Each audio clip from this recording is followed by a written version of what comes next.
আমরা এই মুহূর্তে অবস্থান করছি রাজশাহী বিশ্ববিদ্যালয়ের প্রধান ফটকের সামনে। রাজশাহী ঢাকা মহাসড়কে রাজশাহী ঢাকা মহাসড়ক অবরোধ করেছে গতকালকে জাতীয় পার্টির কার্যালয়ের সামনে ভিপি নূরকে যে হামলা করা হয়েছে সেটার প্রতিবাদে রাজশাহী বিশ্ববিদ্যালয়ের ছাত্র আন্দোলনের সাবেক সমন্বয়ক এবং ছাত্র সংগঠনের বেশ কিছু শিক্ষার্থীরা রাজশাহী ঢাকা মহাসড়ক অবরোধ করেছে। তাদের দাবি, গতকালকে যে ভিপি নূরের উপরে সাবেক ভিপি যে ঢাকা ভার্সিটির যে ভিপি নূর গণ অধিকার পরিষদের যিনি নেতা, তার উপরে যে হামলাটা হয়েছে সেই হামলার প্রতিবাদে তারা এখানে সড়ক অবরোধ করেছেন এবং তাদের দাবি যে এই হামলা যারা করেছে তাদের বিচারের আওতায় আনা হোক এবং জাতীয় পার্টি যারা আছে তারা আওয়ামী লীগকে জায়গা করে দিচ্ছে, তাদের মাধ্যমে জায়গা করে দিচ্ছে এবং সেইখান থেকেই সেই আওয়ামী লীগ জাতীয় পার্টির আড়ালে থেকে আওয়ামী লীগের যারা আছে তারাই ভিপি নূরের উপরে হামলা করেছে।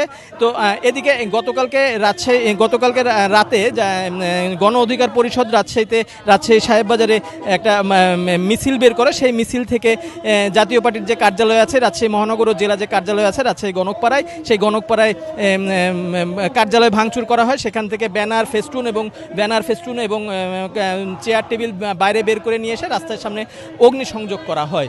তো শিক্ষার্থীরা যেটা জানাচ্ছে যে তারা এই ধরনের দেখে ভিপি নূর যে গণ অধিকার পরিষদের নেতা, সে বিগত 5 আগস্টের যে আন্দোলন, ছাত্র জনতার আন্দোলন, সেই আন্দোলনের প্রথম সারির দিকে ছিলেন। তিনি আওয়ামী লীগ সরকারের সমালোচনা করেছিলেন এবং সেই জায়গা থেকেই তার উপরে পরিকল্পিতভাবে হামলা চালানো হয়েছে, যার সঙ্গে পুলিশের সহ অন্যান্য আইনশৃঙ্খলা বাহিনীর সদস্যরাও জড়িত আছে বলে তারা শঙ্কা প্রকাশ করেছেন। তো রাজশাহী বিশ্ববিদ্যালয়ের প্রধান ফটকের সামনে থেকে এই ছিল আমার কাছে সর্বশেষ।